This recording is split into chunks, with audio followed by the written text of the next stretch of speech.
Hello students, आज है CDP concept का डे 1 और आज के कंसेप्ट में जानेंगे जीन पियाजे की कॉग्निटिव डेवलपमेंट की थ्योरी बहुत सिंप्लीफाई वे में।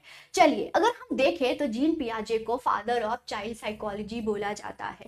ये स्विस साइकोलॉजिस्ट हैं और इन्होंने जेनेटिक एपिस्टेमोलॉजी पर काम किया। ये बोलते हैं ह्यूमन में कैसे नॉलेज डेवलप्ड होता है। ये बच्चों को लिटिल साइंटिस्ट बोलते हैं। ये रेडिकल कंस्ट्रक्टिविस्ट जो चाइल्ड है वो एक्टिविस्ट है, नॉलेज को बिल्ड करता है, कंस्ट्रक्ट करता है। ये एनवायरनमेंट का योगदान दिया है, एनवायरनमेंट का योगदान होता है बच्चे की कॉग्निटिव संज्ञानात्मक विकास में। ये सेल्फ लर्निंग पर प्रमोट करते थे। ये मोटिवेशन की बात की है लेकिन इंट्रिंसिक मोटिवेशन की बात करी है। ये कॉग्निटिव डेवलपमेंट मतलब बच्चे की जो माइंड है वो कैसे डेवलपमेंट होती है, इस पर ये बात करते हैं। इन्हीं की थ्योरी में हम बहुत सारे टर्म्स को जानते हैं। ये टर्म है स्कीमा। स्कीमा क्या होता है? जब हम नॉलेज को बिल्ड करते हैं और नॉलेज में एक स्ट्रक्चर, नॉलेज मतलब कोई भी चीज का एक स्ट्रक्चर, बिल्डिंग ब्लॉक बना लेते हैं तो उसको हम स्कीमा बोलते हैं। स्कीमा में हम नई नई इंफॉर्मेशन को बिल्ड करते रहते हैं। तो एग्जिस्टिंग में न्यू इंफॉर्मेशन को अगर हमने बिल्ड किया तो उसको एसिमिलेशन बोला है।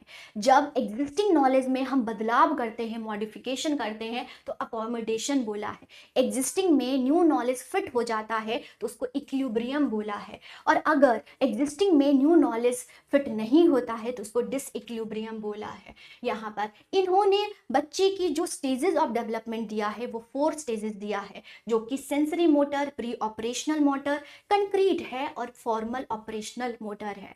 यहीं पर अगर हम बात करें तो सेंसरी में बच्चे की सेंसेस डेवलप्ड होती हैं। प्री ऑपरेशनल में बच्चा ईगोसेंट्रिज्म, एनिमिज्म होता है बच्चा।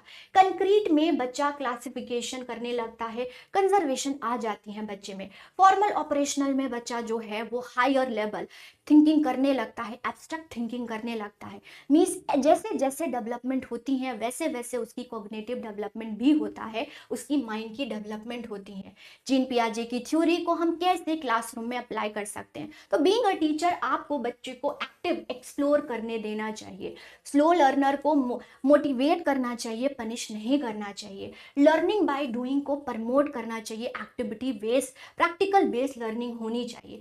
प्रॉब्लम सॉल्विंग को प्रमोट करना चाहिए, प्रॉब्लम सॉल्विंग मेथड को लेके आना चाहिए। और ऐसे being a teacher, being a parents, आप ऐसे एनवायरनमेंट को क्रिएट करें कि बच्चा कंस्ट्रक्ट करे नॉलेज को। ऐसे और इंफॉर्मेटिव वीडियोस के लिए चैनल को सब्सक्राइब करेंगे, बेल आइकन को प्रेस करेंगे। Thank you.